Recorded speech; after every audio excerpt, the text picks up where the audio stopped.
Okay, this tutorial is going to be an application that will help you to create a program like this one, wherein I have this triangular geometry here, which I can control left and right using my keyboard.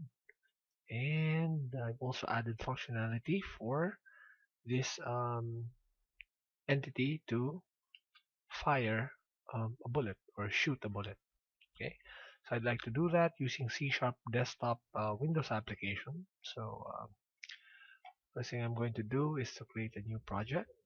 Okay, it's going to be a Windows form application. So I'm going to rename it Shooter. Okay, and I'm going to click on OK. All right. So the way I'm going to create this application is through the use of a class. So what I want to do is to right click on this project, and then okay, excuse me, right click on this project, select add, and then you should see add class. Okay, add class. All right, so I want you to add a class, and I want you to rename that class. I want the name to be ship.cs. Ship. Okay, so now I have ship.cs here, and my ship class actually looks like this. Okay, so now what I'm going to do is to simply declare some variables and methods into this class. Okay, so public int x. Okay, so this variable x will represent the x location of the ship. Okay, I'll declare public int y as well. This will be the y location of the ship. Okay, and the nice thing about a class is it allows you to package these variables in a unit. Okay, so you don't have to declare x and y separately in your codes. You can just declare them inside your class and later on create an instance of this class. Okay, so I'm going to need um, a method, public void draw ship. This will allow me to draw the ship on my Windows form. However, before I can draw a ship on my Windows form, I will need to use the graphics object and also a pen object that will help me draw something on the Windows form. So to be able to use those objects, I'm going to have to add a using statement up here using system.drawing, and this will allow me to allow use of graphics and pen objects. Alright, so with that I can now put graphics here, graphics, let's say G, pen P, and then I'm going to write my codes to actually draw my ship. In this case my ship will be just a triangle. Okay, so G dot draw line.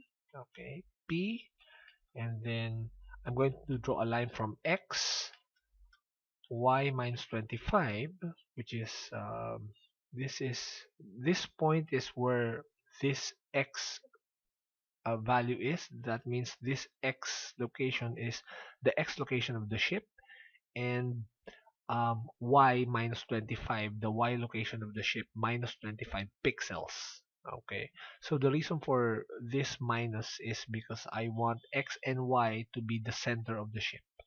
Okay, so um, if I'm going to draw a triangular ship which looks like this, okay, this point in the middle will be X and Y. Alright, so I'm drawing a line from, I want to draw a line from X, Y minus 25, which is this point right here, over to X minus 25, Y plus 1, Y plus 10. Okay, so that will draw this line.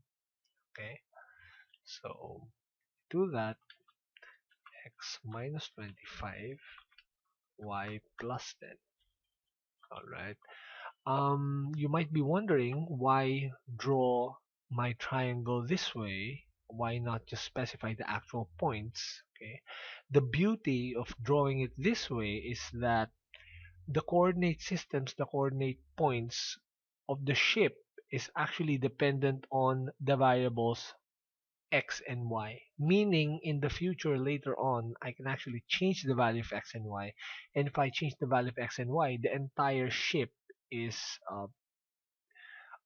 drawn according to this center point here. So I can change x and y and the shape is automatically redrawn to a new location. Alright, so that's the idea behind that. Okay, so let me just continue. X minus 25, y plus 10, and then I have x plus 25, y plus 10. Alright, so that's the second line, and then this is the last line. X plus 25, y plus 10, x comma y minus 25. Okay. Alright, so this is it. Oops, sorry. There's a mistake here. This is supposed to be capital Y. So when I draw these three lines are going to be dependent on the value of x and y. Okay. So right now I want to give an initial value to that. So public int x equals to 300. So whenever I create my ship, it always starts in x equals 300 and y equals, let's say, something like 400. Okay. So this is the for now, this will be the ship class, and it will be good for you to study how these three lines are drawn relative to x and y, meaning you can actually figure out why this works, why these three lines would draw the triangle around the center point x. Okay, so what I'm doing here is I'm drawing a line from x, y minus 25 to x minus 25, y plus 10. Then I'm drawing a line from x minus 25 y plus 10 over to x plus 25 y plus 10. And I'm drawing a line from x plus 25 y plus 10 over to x y minus 25. Okay, so you can now copy the codes and proceed to the next video tutorial for the next set of codes.